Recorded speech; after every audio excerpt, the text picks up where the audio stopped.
Welcome back to SnowRunner, guys, and today we are going to be having a look at the FD88 pickup, which once again is Red's new Ford Ranger, or it isn't really new. It's been around for quite a while, but it just, as of at least recording this video, just made its way onto consoles. Now, all of this gameplay was recorded on an Xbox Series X, but you can access this truck right now on any console that supports the SnowRunner mod browser. So without any further ado, let's go ahead and get right into the build of this truck, and then also take it out for a drive and see what it's all about. Now, as you can see right from the start, right after you buy it, it spawns in a very stock form. Now, actually, before we customize it, I do want to take it out of the garage real quick so you guys can see kind of what it looks like in a completely stock configuration. And it actually looks like something that could have genuinely been in the game right off the bat. In some ways, it even looks a little bit better than some of the default vehicles do, but you could actually run this thing as basically a default vehicle replacement. I mean, you could throw this into Michigan, you could throw it into Wisconsin, you could throw it into any of the default maps, and it would look absolutely right at home. By the way, I don't know if this was intentional or not, but like, it almost looks like if you look at the bed really closely, it looks like there's an actual textured bed liner in there. Now, looking at the interior view as well, you can see it's super detailed, actually, like very detailed, and you've got a TNB logo right there. You know, I use air quotes because, well, y'all know. But look at that dash, too. Really cool, classic Ranger dash. Let's fire it up and see if that dash works. It's kind of weird because, like, you would almost wonder if it was going to based on how it looks. Even though the needles don't necessarily move, it's still really cool to be able to see it right there. Now, let's drive it back to the garage and see what we can do with it in terms of customization, because this truck can go from very stock to very built pretty dang quickly, actually.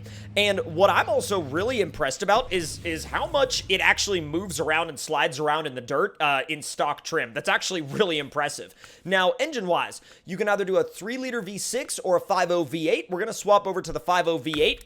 And then gearbox-wise, we have highway, manual buzz-tuned, or off-road. Now, I think we're going to leave it on the highway one for now, and then we'll probably swap it out a little bit later. Now, suspension-wise, you have default, then default no damage, and then raised no damage. We're going to go with the raised no damage.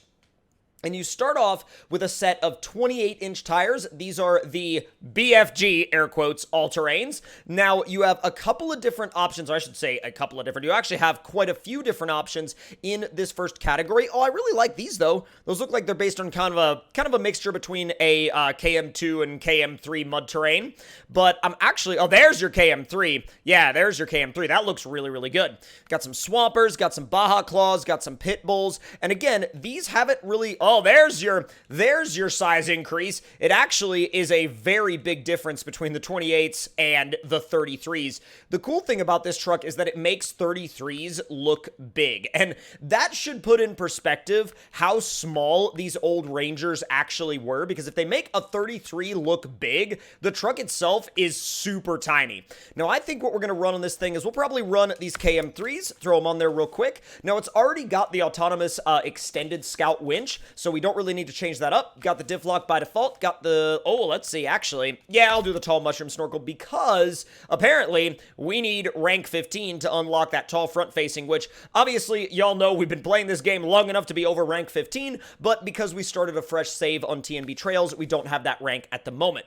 Now, there's actually quite a few aftermarket options in here in the frame add-ons, like, for example, a regular antenna, spring base antenna, camper shell, which you can run if you would like, tow hitch for, like, scout trailers and little things like that, which we will put on the back. No hitch can also be swapped out. We got some tools that can go in the bed, including fuel, a toolbox, a high lift jack, a cooler, spare tire, all that good stuff. Roll bar, sliders, which the sliders are definitely going to go on. Or if you want to just put the toolbox in the back, you can do that as well. I'm going to go with the tools, and you can actually put the toolbox in there with the tools as well, but if it were... Oh, that's actually really cool. There's like an oil jug in there too. Well, technically that could be oil or coolant, depending on what you wanted it to be, I guess. And then miscellaneous options wise, you got the bug shield up front, the fender guards, which the fender guards look good, but I don't know if I'm going to run them on this build. I tell you what, I'll run them on this one. I usually am not a fan of fender guards like that, but I will run them on this one.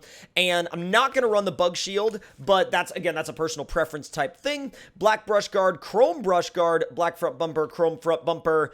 I dig the black rear bumper, actually. actually. Let's swap it out to the black front bumper, too. And we could do the beacons and fog lights or the roof fog lights. I'm kind of back and forth on both of those, personally. And then wheels-wise, you've got kind of a very, very base spec-looking wheel here. You can step up to kind of an aftermarket-looking wheel. This is, again, another kind of OEM plus style wheel, but I love these. These look like they're based on kind of an AEV style wheel. Really dig those. Now, you do have a really cool National Park Service design right here that you can throw on the side of it. It's got kind of that Forest Service green color and, of course, the National Park Service logo on the side. Really, really cool looking design. And then you've also got a few other special colors with some designs that are definitely very period correct that you can go through and choose if you'd like. I really like the white and red with that little kind of gray to white fade. Looks really, really good. And then, of course, all of the other color options look great as well. And you can go with just about whatever color option, like, literally suits your personal taste. Personally, I really dig this National Park Service design, so that's the one we're going to go with. Of course, we're going to throw beans on the dash, and now it's time to take it out and drive it and see what it's like when you throw 33s, some lift, and, a little bit of extra power or 2 extra cylinders under the hood. So let's fire it up. I love the way this thing looks, especially with this design. I think it looks awesome. So let's take it actually back over here to the flex ramp and see how it flexes out. Now, it's not going to be some sort of crazy over-the-top flex monster, but I think it'll do pretty well. Let's get it backed up just a little bit further. I wonder what Beans thinks about this thing. I wonder how much he thinks it's going to flex. Actually, bro, that's really good. That's really good. I mean, it's full on, like, tucking tire in the back.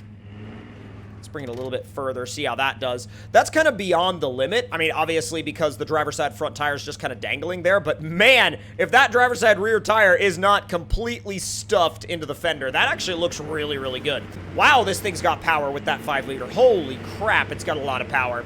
Now, one of the things that I think is really cool about this truck, and one of the things that I think, could help you have a lot of fun in it, is if you went, maybe for a trail ride with your friends, and you were in this when they were in, some crazy built, high-power, supercharged rigs on, like, 40s or 42s, and you're just, chilling out in your little Ranger on 33s and probably keeping up with them on just about every obstacle. Because if you get creative with your line choice, you can still climb just about anything in this little truck. So let's go ahead and make a quick left. Whoa! Dude, with this 5.0 under the hood, this thing would be a blast on the racetrack. I do want to test it out in some rocks. I'm not going to necessarily go full rock crawler on it. It's got this weird, like, back and forth motion thing going on. I'm going to turn off the all-wheel drive and see if that helps. I'm not sure if it will or not. Why the heck did you go all the way back to first? That was not what, like, I wanted you to do. I guess you have to stay, like, completely flat on the throttle. But what's also really interesting is even when you're on pavement, if you turn on the all-wheel drive, you go a lot faster. So, odd detail there. I'm not sure if that's just a side effect of the physics system. Probably is. But let's make our way up around this next corner. We'll do a little bit of a run up this rock crawling trail. Nothing too crazy. We're not going to go on a full rock crawling run. I just want to see how this thing stacks up against some proper rock crawling obstacles. Now, unlike some of the other mod trucks that you might be used to, this is not diff lock always on. This one you have to actually put it into one of the low ranges in order to activate the diff lock, which makes it a little bit more in line with some of the vanilla vehicles. But even then, I mean, it's climbing this trail a whole heck of a lot better than I feel like the vanilla vehicles would. Absolutely. And I mean, once again, I know that there might be people out there that are like, oh, well, I mean, I don't know if I would drive that because it's not on, a minimum of like a 37 or a 40. This little thing's putting in the work on the 33s. Look at it go. It really is absolutely putting in the freaking work on these little 33s. And again, they don't actually look that little on this truck either. They really don't. All right, let's see how it drops off of this ledge. You do have to be a little bit more careful about picking your lines when you're running the smaller tires because you can't necessarily roll straight over stuff like you would with a bigger tire. But again, it's holding its own perfectly well on a fairly challenging rock trail. Now, granted, it's not going to be anywhere close to the hardest rock trail in the game, but it's still a really good example of what this thing can do. I'm gonna just completely, like, blow right around that corner. We're not even gonna... we're gonna act like the corner itself isn't even there. Little safety winch to the tree, and body damage and all, we're about to roll out onto the racetrack. Not gonna do a full lap, but I do want to see... Oh my god, will you go in a straight line? Jeez. Getting this thing to go in a straight line is like a challenge and a half sometimes. All right, let's see how we do. Now, we, of course, have the no damage suspension, which should help us quite a bit here. Oh, it wanted to go back to first gear. Yike. All right, let's see if it'll stay in, like, fourth at least.